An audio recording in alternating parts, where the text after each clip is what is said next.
Anime की इस दुनिया में। तो चलिए शुरू करते हैं नई नई सीरीज। तो इस एपिसोड की स्टार्टिंग एक छोटे से विलेज को दिखाने से होती है, जहां पर आरडी नाम का एक 10 साल का बच्चा अपने पेरेंट्स के साथ अपना जन्मदिन मना रहा था। उसके पेरेंट्स उसके लिए काफी ज्यादा खुश होते हैं, क्योंकि आरडी बचपन से ही काफी होशियार और मैजिक यूज करने में काफी ज्यादा आगे होता है। वहीं आरडी उन लोगों को खुश देखकर मन में कहता है कि आखिरकार मैं सक्सेसफुली पुनर्जन्म लेने में कामयाब हो ही गया। गाइस, यहाँ पर हमें ये भी पता चलता है कि आरडी पिछले जन्म में काफी ज्यादा पावरफुल डीमन लॉर्ड था, जिसका आज 2022 में आरडी के रूप में पुनर्जन्म हुआ है, वो भी डीमन लॉर्ड की पूरी पावर्स के साथ में। इसीलिए वो मार्शल आर्ट और मैजिक यूज करने में बाकियों से काफी ज्यादा आगे होता है। उसके बाद आरडी के पेरेंट्स उसे अपने फ्यूचर के बारे में सोचने का कहते हैं, जिसे सुन के आरडी को एहसास होता है कि वो 10 साल का होने के बावजूद विलेज में उसका कोई भी फ्रेंड नहीं है, और इसीलिए वो फ्रेंड्स बनाने के बारे में सोचता है। लेकिन उसके घर के बाहर खेल रहे बच्चे उसे देखकर वहाँ से भाग जाते हैं, और भागते भी क्यों ना, आरडी तो अभी भी उन्हें डीमन लॉर्ड की तरह घूर रहा था। अब ये देखकर आरडी को काफी ज्यादा बुरा लगता है, लेकिन वो हार नहीं मानता और मार्केट जाकर 3 लड़कियों को सीधे सीधे उनके मुंह पर जाकर कहता है कि क्या तुम मेरी दोस्त बनोगी? इसके बदले में मैं तुम्हारे कदमों में आधी से ज्यादा दुनिया रख दूंगा। अरे भाई, लड़कियों से ऐसे थोड़ी ना बात करते हैं। ये तो अभी भी अपने आप को डीमन लॉर्ड ही समझ रहा है। और फिर क्या, वो लड़कियां इसे क्रीप समझकर वहां से भाग खड़ी होती है। अब ये सब देखकर हम लोग इतना तो समझ ही जाते हैं कि अपना मेन हीरो आरडी लोगों से घुलने मिलने में बिल्कुल भी ठीक नहीं है। अब लड़कियों के वहां से भाग जाने के कारण आरडी को लगता है कि वो कभी भी दोस्त नहीं बना पाएगा, जिसके कारण उसे काफी ज्यादा गुस्सा आता है और वो जंगल में जाकर अपने मैजिक का यूज करते हुए वहां पर काफी बड़े बड़े धमाके करता है, ताकि उसका गुस्सा शांत हो जाए। तभी सीन कट होता है और हम आरडी को अपने घर के बाहर उदास बैठे हुए देखते हैं। तभी उसके पास मेयर नाम का एक बंदा आता है, जो उससे अपनी उदासी का कारण पूछता है। आरडी बताता है कि मैं दोस्त बनाना चाहता हूँ, लेकिन कोई भी मेरे साथ बात ही नहीं करता। जिस पर मेयर कहता है कि तुम सही अप्रोच से काम नहीं कर रहे हो, तुम्हें बस काइंडनेस और रिस्पेक्ट के साथ बात करनी होती है। अगर तुम ये दोनों चीजें सीख जाओ तो तुम किसी को भी अपना दोस्त बना सकते हो। अब ये सुनकर आरडी काफी ज्यादा खुश हो जाता है और वो तुरंत लोगों को अप्रोच करने के लिए जाता है। तो इस तरफ आरडी के पेरेंट्स मेयर से आरडी को सही सलाह देने के लिए थैंक्स बोलते हैं और चाय पानी के लिए इनवाइट करते हैं, जिस पर मेयर हैप्पीली एग्री करता है। तो दूसरी तरफ मेयर की बात मानकर आरडी 2 लड़कों को उसके साथ खेलने के लिए पूछता है। इसके बाद वो यही सेम चीज एक बार फिर उन्हीं तीनों लड़कियों पर आजमाता है, जो पहले उससे डरकर भाग गई थी। लेकिन बेचारा आरडी, उसको ये चीज ढंग से आती ही नहीं है। इस बार भी वो ओवर एक्टिंग कर देता है और इस बार भी ऐसा ही होता है। वो तीनों लड़कियां आरडी को पागल समझकर एक बार फिर वहां से भाग खड़ी होती है। अब आरडी एक बार फिर उदास हो जाता है और जंगल में कुछ सोच रहा था। तभी अचानक से उसके पीछे एक भालू आ खड़ा होता है, जिसे आरडी चुटकी बजाते ही जलाकर राख कर देता है। इसके बाद और भी एनिमल्स आरडी के पीछे आते हैं, जिन्हें आरडी चुटकी बजाते ही जलाकर राख कर देता है। तभी उसे किसी लड़की के चिल्लाने की आवाज आती है, इसीलिए वो तुरंत उसकी मदद करने के लिए उड़ता हुआ उसकी तरफ जाता है। वहाँ पर वो देखता है कि रीना नाम की लड़की व्हाइट एंशंट वोल्फ के सामने खड़ी थी। एंशंट वोल्फ लड़की पर अटैक करने ही वाला था कि तभी रीना अपने खतरनाक मैजिक स्पेल की मदद से व्हाइट वोल्फ को राख में बदल देती है। यह देखकर आरडी हैरान रह जाता है, क्योंकि वो लड़की जितना उसने सोचा था उससे भी कहीं ज्यादा पावरफुल निकली। अब आरडी दोस्ती करने के लिए डेस्परेट तो था ही, इसीलिए वो फटाफट उस लड़की के पास जाकर उसकी तारीफ करते हुए उसके साथ दोस्ती करने की कोशिश करता है, जिस पर रीना पहले तो कुछ नहीं बोलती, जिससे आरडी को लगता है कि उसे डायरेक्ट रीना से दोस्ती के बारे में नहीं पूछना चाहिए था। लेकिन फिर रीना का सटाक से जवाब आता है कि तुमने सोचा भी कैसे कि मैं किसी के साथ दोस्ती कर सकती हूँ। दरअसल गाइस, यहाँ पर रीना आरडी से भी ज्यादा शर्माती थी किसी के साथ दोस्ती करने में, और इसीलिए रीना वहाँ से भाग जाती है और आरडी एक बार फिर किसी से दोस्ती करने में फेल हो जाता है।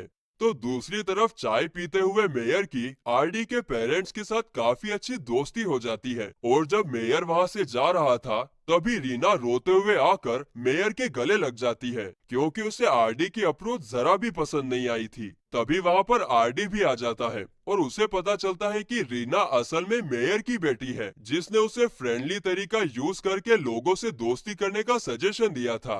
अब ये जानने के बाद तो आरडी रीना का पीछा ही नहीं छोड़ता, वो हर पल उसके पीछे ही लगा रहता है। वो किसी भी हाल में रीना से दोस्ती करना चाहता था, लेकिन हर बार रीना उसे दूर भगा देती है। यहाँ तक कि रीना के बर्थडे पर आरडी उसे रेड रोजेस भी गिफ्ट करता है, लेकिन रीना उसे एक्सेप्ट नहीं करती और अपना मैजिक आरडी पर यूज करती है, लेकिन उससे आरडी को कुछ ज्यादा फर्क नहीं पड़ता। अब अगले सीन में जब रीना जंगल में भालू के साथ फाइट कर रही थी, तभी वहाँ पर आरडी आता है और वो चांद तारों का एग्जाम्पल देकर देकर दीवाने आशिक की तरह रीना की खूबसूरती की तारीफ करने लगता है, जिससे तंग आकर रीना उसे क्रीप कहकर वहाँ से चली जाती है। तभी सीन कट होता है और हम आरडी को उसके रूम में कैलकुलेशन करते हुए देखते हैं। उसे समझ नहीं आ रहा था कि उससे कहाँ पर गलती हो गई जो रीना उसके साथ फ्रेंडशिप नहीं कर रही है। तभी उसे बाहर से लोगों के चिल्लाने की आवाज सुनाई देती है, जहाँ पर लोग इधर उधर भाग रहे थे क्योंकि विलेज पर गोबलिन्स ने अटैक कर दिया था। आरडी अपने घर से बाहर आता है। वो देखता है कि गोबलिन्स उन्हीं तीनों लड़कियों पर अटैक करने वाले हैं, जो उसे देखकर डर के मारे भाग गई थी। वो अपने मैजिक का यूज करने ही वाला था कि तभी उसके डैड आकर गोबलिन्स को सबक सिखा देते हैं। आगे आरडी अपने डैड से इस सब के बारे में पूछता है, लेकिन उसके डैड कोई जवाब दे पाते उससे पहले ही मेयर आकर उनको इन्फॉर्म करता है कि रीना अभी तक घर वापस नहीं आई है, जिसे सुनकर आरडी को याद आता है कि रीना तो उसी से तंग आकर जंगल में और भी ज्यादा अंदर चली गई थी। वो सोचता है कि ये सब तो मेरी ही गलती के कारण हुआ है, इसीलिए वो मेयर और अपने डैड से कहता है कि आप चिंता मत करिए, मैं रीना को सही सलामत लेकर आऊंगा। जिसके बाद वो उड़ते हुए पहाड़ों की तरफ जाता है और उसे उड़ता हुआ देखकर मेयर हैरान रह जाता है। वहीं दूसरी तरफ जंगल में रीना को कई गोबलिन्स ने घेर लिया था, जिनसे लड़ने के लिए रीना अपनी तलवार बाहर निकालती है, लेकिन ये देखकर गोबलिन्स का लीडर उसे कहता है कि तुम इतनी छोटी सी तलवार से इतने सारे गोबलिन्स का मुकाबला कर पाओगी। वो ये भी कहता है कि तुम चाहो तो अपनी फैमिली और फ्रेंड्स को चिल्लाकर अपनी मदद करने के लिए बुला सकती हो, हम लोग उन्हें भी नहीं छोड़ेंगे। जिसे सुनकर रीना उदास हो जाती है, क्योंकि फैमिली के नाम पर उसके साथ सिर्फ उसके फादर मेयर थे। क्योंकि स्कूल के टाइम में रीना अकेले ही बड़ी हुई है, क्योंकि सारे स्टूडेंट्स उसे अजीब समझते थे, इसीलिए रीना का कभी कोई भी दोस्त नहीं बना। अब इस चीज का एहसास होते ही रीना तलवार नीचे फेंककर गोबलिन से कहती है कि तुम लोग जो चाहो वो मेरे साथ कर सकते हो, वैसे भी मेरी लाइफ बहुत बोरिंग है। जिसे सुनकर सारे गोबलिन्स काफी ज्यादा खुश हो जाते हैं और रीना पर अटैक कर देते हैं। लेकिन तभी वहाँ पर एक बड़ा सा मैजिकल सर्कल बनता है और सारे गोबलिन्स रीना से दूर जाकर गिरते हैं। और ये मैजिक करने वाला और कोई नहीं बाबू मोशाय बल्कि आरडी था, जिसे देखकर रीना पहली बार उसका नाम पुकारती है। और ये सुनकर तो आरडी के पेट में गुलगुले उठ जाते हैं, वो काफी ज्यादा खुश होता है। तो वहीं आरडी को देखकर गोबलिन का लीडर कहता है, तुम्हें यहाँ नहीं आना चाहिए था, अब हम लोग तुम्हें भी जिंदा नहीं छोड़ेंगे।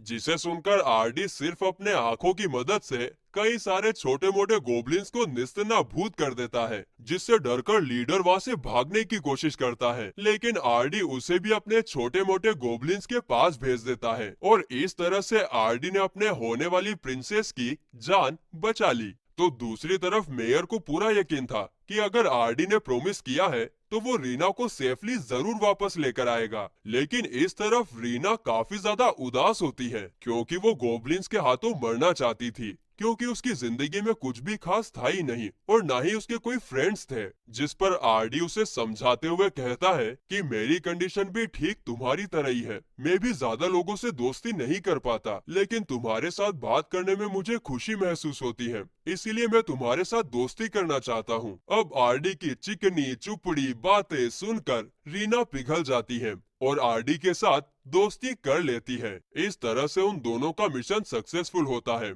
इसके बाद हमें कुछ साल बाद का सीन दिखाया जाता है। आरडी को उठाने के लिए रीना सीधे उसके रूम में आकर उसके बगल में लेट जाती है, जिसे देखकर आरडी बेचारा शौक रह जाता है और रीना को मैनर सिखाने लगता है कि किसी भी लड़की को इस तरह से किसी लड़के के रूम में नहीं आना चाहिए। लेकिन रीना उससे कहती है कि हमें एकेडमी ऑफ मैजिक ज्वाइन करना चाहिए, जिस पर आरडी बेचारा कुछ नहीं बोल पाता। और ये एपिसोड यहीं पर खत्म होता है।